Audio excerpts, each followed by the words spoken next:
सभी को good morning और नमस्ते। और आप सब कैसे हो? आज मैं आपको एक बहुत ही सुंदर चित्र प्रदर्शनी दिखाने वाला हूँ। यहाँ पे ही ना एक ऑडिटोरियम बना हुआ है जिसमें बहुत ही सुंदर सुंदर आर्ट आपको देखने को मिलेगा। और यहाँ पे जो ब्रह्मा कुमारी के जितने भी वरिष्ठ रहे हैं उन्होंने बहुत ही प्यार से और बहुत ही सुंदर ढंग से इस ज्ञान सरोवर को सजाया हुआ है। और इसमें एक एक चीज़ आपको देखने को तो मिलेगी, लेकिन साथ के साथ उससे काफ़ी ज़्यादा नॉलेज भी हमें मिलेगी। और यहाँ पे है ना कुछ अलग अलग रूम बनाए गए हैं जिनका एक आध्यात्मिक नेम भी दिया गया है। और यहीं पे जो ब्रह्मा कुमारीज के संस्थापक रहे हैं ब्रह्मा बाबा, उनकी भी काफ़ी सुंदर मूर्ति बना रखी है जो देखने में बिल्कुल रियल लगती है। और जो भी यहाँ पे विजिट करने के लिए आता है वो एक बार यहाँ पे खड़ा होके अपने फ़ोटो वगैरह ज़रूर खिंचवाता है। और फोटो में जब आप खिंचवाते हो तो आपको बिल्कुल रियल दिखाई देंगे, ऐसा लगेगा कि साथ में ब्रह्मा बाबा बैठे हुए हैं। तो अभी हम थोड़ी आगे चलेंगे और यहाँ पे दिखाऊंगा। ये देखो कितने सुंदर जो पत्थर होते हैं ना, नदियों से निकलते हैं, तो यहाँ पे पत्थरों को लगाकर वो भी बहुत ही सुंदर आर्ट दिया गया है।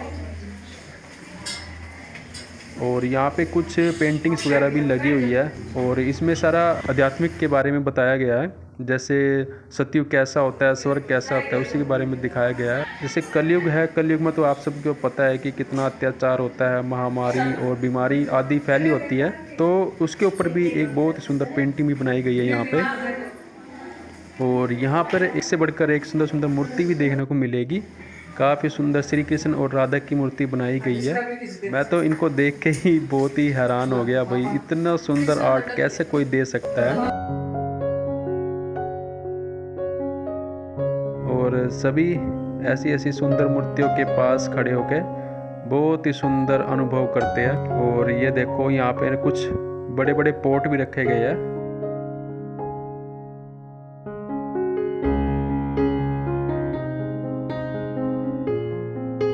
ऐसे ही आपको यहाँ पे एक से बढ़कर एक मूर्तियाँ देखने पड़ेगी। ये देखो, ये श्री कृष्ण के बाल रूप का दिखाया गया है कि जब श्री कृष्ण बचपन में होता है तो कैसे मक्खन खाता है और कैसे सभी रास करते हैं।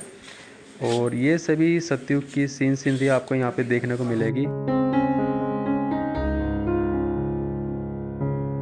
यहाँ पे जगह जगह पर कुछ इंस्ट्रक्शन दी हुई है कि सतयुग कैसा होता है, द्वापर युग कैसा होता है, कलयुग कैसा होता है, उसके बारे में सब कुछ आपको यहाँ पे जानकारी भी देखने को मिलेगी।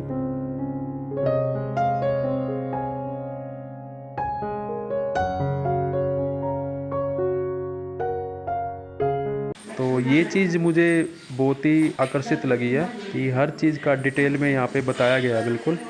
और साथ ही साथ आप देखो ये सुंदर श्री कृष्ण के युवा अवस्था का दिखाया गया है। सतयुग में कैसे शादी होती है उसके बारे में दिखाया गया है।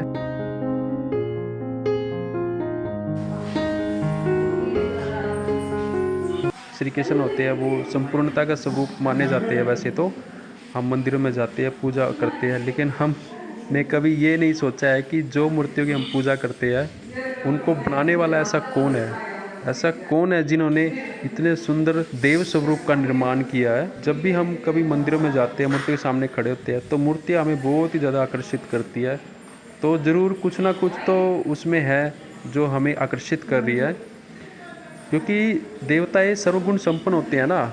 और हम कलयुग में हमारे अंदर एक भी कला नहीं रहती, हम बिल्कुल कलाहीन हो जाते हैं।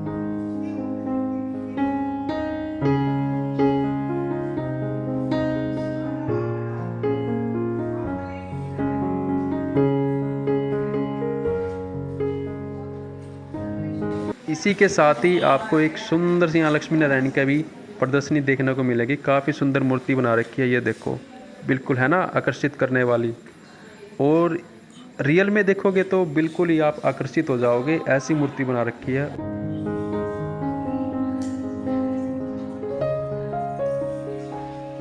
साथ ही यहाँ पे सुंदर से दोनों तरफ फाउंटेन बना रखे है। ये देखो ये पानी ऊपर से आ रहा है ना, बहुत सुंदर लग रहा है कंच पे आता हुआ। और अभी हम आगे चलते हैं। हर रूम युग के हिसाब से बना रखा है। जैसे 4 युग होते हैं ना, उन 4 युगों के अनुसार हर रूम बनाया गया है। और उस युग के बारे में उस कमरे में सब कुछ बताया गया है। तो ये द्वापर युग शुरू हो गया। द्वापर युग में ये देखो यहाँ पे नारद मुनि भी दिखा रखी है, ये खड़े हैं नारद मुनि। और ये सभी धर्म जो भी आए द्वापर युग में वो सभी यहाँ पे दिखाए गए हैं चित्रों में। और कैसे द्वापर युग में जब मंदिर बनाकर हमने देवी देवताओं की पूजा करी और जितने भी धर्म आए सभी ने अपने अपने धर्म की, मठ पंथ की, सबकी स्थापना की है। तो हर धर्म के बारे में भी यहाँ पे सब कुछ विस्तार से बताया गया है, आप देख ही सकते हो।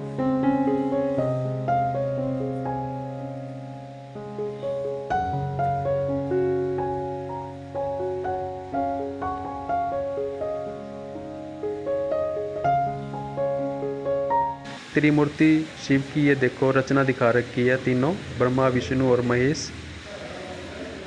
तो ये भी परमात्मा की रचना है तीनों। और अभी हम आ गए हैं आयरन एज यानी कि कलयुग में। कलयुग में ये देखो क्या हाल हो जाता है, कहाँ हम इतने मालिक होते हैं और कहाँ हम बिल्कुल ही भिखारी बन जाते हैं, है ना। और यहाँ पे पांडव और कौरवों का ये देखो एक बहुत ही सुंदर चित्र भी बना रखा है।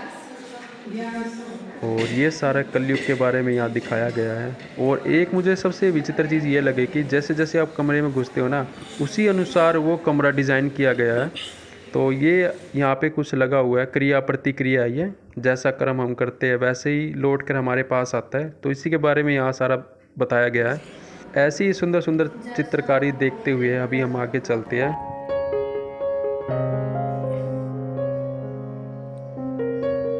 तो अभी हम आ पहुँचे हैं चार युग का दर्शन करने के बाद। ये लास्ट में आया संगम युग।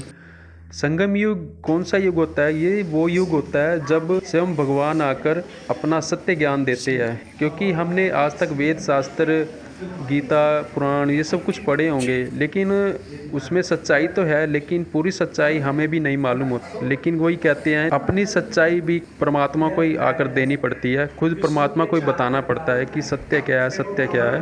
तो उसी के अनुसार ये सारा संगम युग यहाँ पे दिखाया गया है।